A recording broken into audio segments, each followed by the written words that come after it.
दोस्तों, लोकतंत्र की मजबूती के लिए किसी भी देश में चुनाव हो जाना ही सिर्फ उसकी मजबूती का प्रतीक नहीं होता, बल्कि कई और ऐसी चीजें होती हैं जिनको मजबूत होना होगा, निष्पक्ष होना होगा, खुलकर अपनी बात कहनी और रखनी होगी, सवाल पूछने होंगे।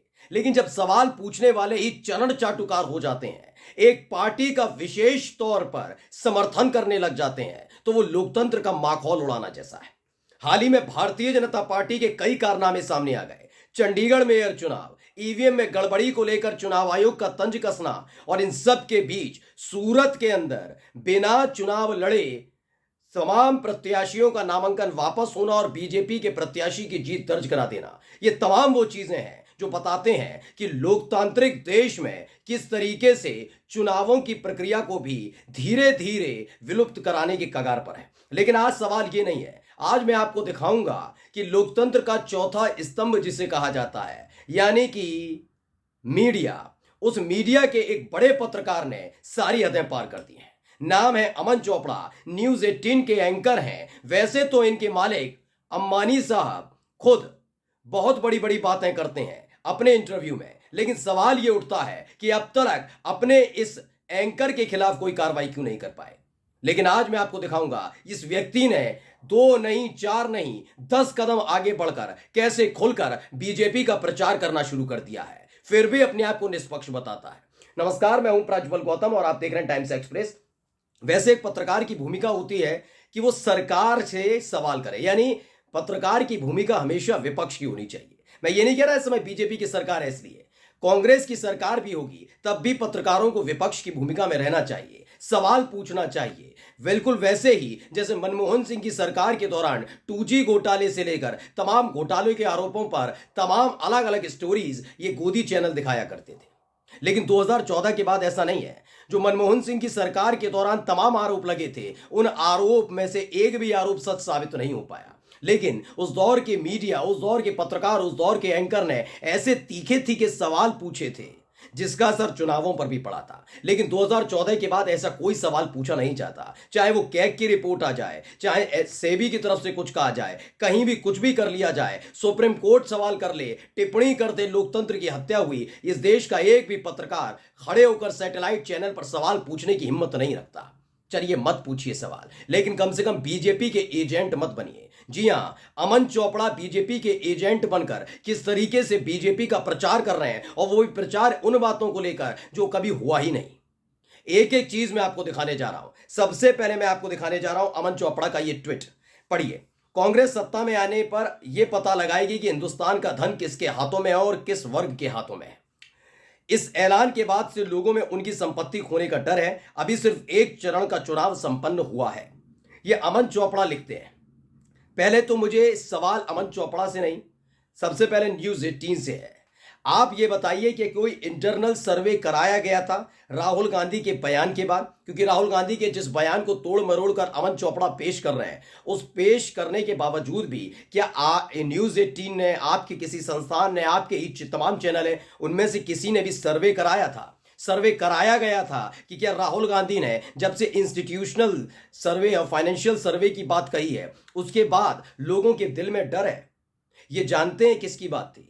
दरअसल ये सारी की सारी कहानी मोदी जी ने गढ़ी थी। मोदी जी की गढ़ी हुई कहानियों को उनके भक्तों ने, उनके दासों ने शब्दांश आत्मसात कर लिया, यानी उसे फरमान मान लिया, और उसी के आधार पर झूठ फैलाने वाली फैक्ट्री के ये तमाम कर्मचारी जुट गए किस तरीके से झूठ फैलाया जाए। एक तरफ मोदी जी लगातार मंच से हिंदू मुसलमान झूठी घटनाओं का जिक्र कर रहे हैं, तो वहीं दूसरी तरफ देखिए ये अमन चोपड़ा जैसे पत्रकार जो सैटेलाइट चैनल पर बैठते हैं, बड़े बड़े दावे करते हैं, निष्पक्ष होने का दावा करते हैं, लेकिन कैसे अपने ही चैनल पर अब तक हिंदू मुस्लिम करते रहे, बीजेपी का प्रचार करते रहे, और अब भी यही कर रहे हैं।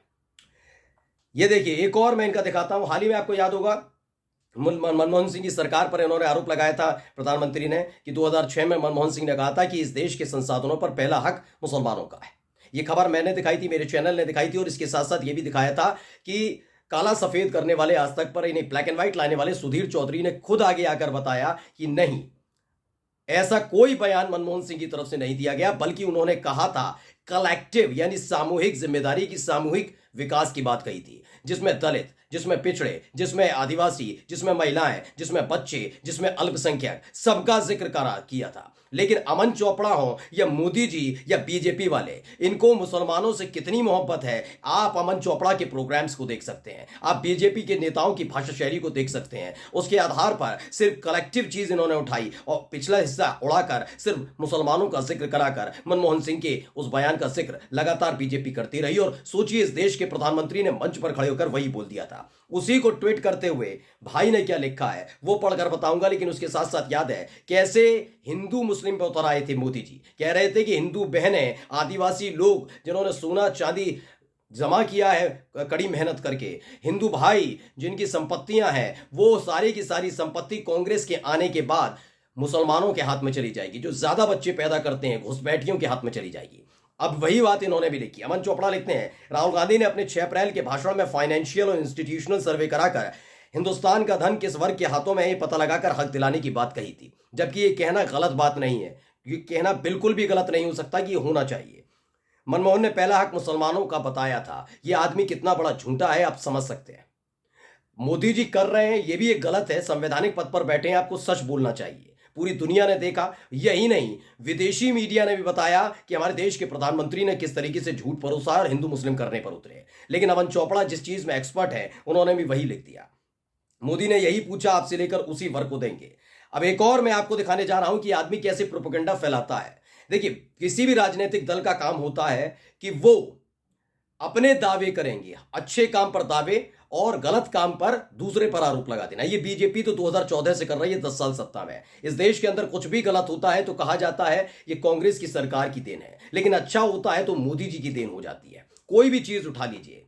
लेकिन इन सब के बीच अभी हाल ही में रूस यूक्रेन के युद्ध को लेकर जो कुछ हुआ था, जिसमें इस देश के गृह मंत्री ने, इस देश के रक्षा मंत्री ने, इस देश के विदेश मंत्री ने झूठ बोला था कि मोदी जी ने पुतिन को फोन किया और पुतिन ने फौरन ही अपने सैनिकों से कहा कि भाई गोलीबारी अभी यूक्रेन में मत करना क्योंकि भारत के बच्चे वहां से निकलना चाहते हैं। इस खबर को विदेश मंत्रालय के प्रवक्ता ने साफ साफ झूठ बताया था कि ऐसा कोई फोन मोदी जी की तरफ से पुतिन को नहीं किया गया और मोदी जी के कहने पर यूक्रेन और रूस का जो युद्ध 1 मिनट या 1 सेकंड के लिए भी नहीं रुका। लेकिन वही विज्ञापन बीजेपी ने बनाया भी, प्रसारित भी किया। चुनाव आयोग खामोश बैठा रहा कि आप झूठे विज्ञापन कैसे दिखा सकते हैं, जो हुआ ही नहीं वो कैसे कर सकते हैं। लेकिन जिसको सवाल पूछना चाहिए था कि आपने झूठा प्रोपेगेंडा कैसे फैलाया, इस खबर की पुष्टि नहीं हुई, आपने आज तक फोन नहीं किया, उसके बावजूद आपने ये सब कैसे किया। बीजेपी से सवाल पूछना चाहिए था, लेकिन नहीं, ये बीजेपी का एजेंट बनकर उनकी ऐसे विज्ञापन जो झूठ पर आधारित है उन्हें प्रसारित करते हैं। देखिए, वही वाला विज्ञापन है और क्या लिखा है अमन चोपड़ा ने, कैसे भी हो वापस लाएगा वो, new ad campaign by BJP. आप एक भी कांग्रेस पार्टी या विपक्षी पार्टी के नेताओं का विज्ञापन अमन चोपड़ा के किसी भी ट्विटर हैंडल या सोशल मीडिया पर नहीं देख सकते, लेकिन बीजेपी का एक एक विज्ञापन ये व्यक्ति अपने सोशल मीडिया के जरिए फैला रहा है। अब आप समझ लीजिए इनकी मानसिकता क्या है। नमस्कार।